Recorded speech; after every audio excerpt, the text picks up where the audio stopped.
자, 이런 엉뚱형 문제를 공략하는 데 있어서 기초가 되는 부분이 있어요. 그 부분을 먼저 말씀드릴게요. 첫 번째는 여러분들 생각 속에 안 된다고 하는 생각을 다 지우셔야 됩니다. 그 안 된다는 생각이 최대의 장애물이에요. 그래서 이런 엉뚱형 문제를 풀 때는 어떠한 제한도 두시면 안 됩니다. 예를 들면 내가 이런 식으로 얘기를 하면 면접관이 웃지 않을까? 이건 너무 말이 안 되는 얘기 아닐까? 이런 식으로 답변을 하면 아이디어가 안 나옵니다. 그러니까 엉뚱형 문제, 질문에 대한 답변은 이게 조금 상식에 벗어나도 되고 말이 안 돼도 된다고 할 수 있는 답변이에요. 왜냐하면 그런 아이디어들 중에서 창의적인 아이디어가 나올 수도 있기 때문에. 그죠? 그래서 처음에는 안 된다는 생각을 절대 버려두고 뭐든지 가능하다라는 생각에서 출발을 해야 아이디어를 많이 얻어낼 수 있습니다. 그게 첫 번째 포인트고요.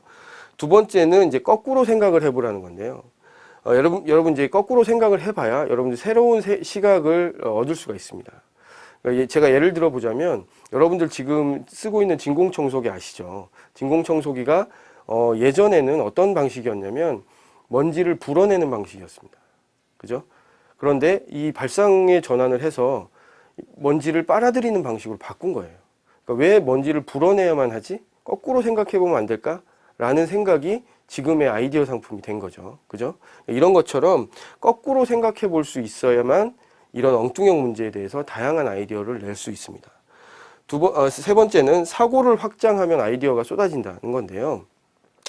여러분들한테 주어지는 문제 중에 기능이나 대상을 확장해서 사고해야 되는 문제들이 많아집니다. 예를 들면 기능을 확장을 해보는 경우, 그 다음에 대상을 확장해보는 경우들이 있는데 그런 케이스들을 많이 여러분들이 평소에 고민을 해보고 생각을 해봐야 이런 질문들에 대해서 당황하지 않고 답변을 할 수 있어요.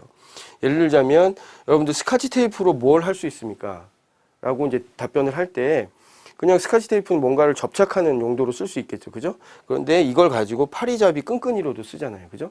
이런 식으로 기능을 확장해보는 사고를 해보면 굉장히 좋은 아이디어가 나올 수가 있고요. 그 다음에 여러분들 이제 그 일반적으로 비가 올 때 입는 우의 같은 게 있지 않습니까? 그 우의를 사람만 입어야 된다고 생각하지 말고 누구한테 입히면 유용할까를 한번 생각을 해보세요. 그러면 애견용 우의라든지 여자분들이 아주 소중히 다루는 명품백을 그 비가 올 때 쓸 수 있는 커버로 활용할 수 있잖아요. 그죠? 이런 식으로 대상을 확장해보는 아이디어를 여러분 많이 생각을 해보세요. 그러면 아이디어들이 쏟아질 수 있습니다. 그 다음에 이제 마지막으로는 답이 보이지 않으면 문제의 환경을 한번 바꿔보는 거예요. 무슨 얘기냐면 평평한 지면에 달걀을 세워봐라. 그죠? 이런 이제 콜럼부스의 달걀 일화도 있잖아요. 그죠? 그때 이제 콜럼부스는 이제 달걀을 깨서 세웠는데 여러분들 평평한 지면에 달걀을 세우는 방법을 얘기해 보세요. 이런 면접 질문이 실제 있을 수 있거든요. 그런데 이제 우리가 달걀을 어떻게 세우지? 이런 생각만 하잖아요. 그죠? 근데 그 사고를 한번 바꿔보세요. 달걀 이외에 문제의 환경을 바꿔보는 겁니다. 어떻게? 지면의 성질을 변화시키는 거예요. 그러니까 평평한 지면을 꼭 딱딱한 지면으로 할 필요는 없잖아요. 그죠?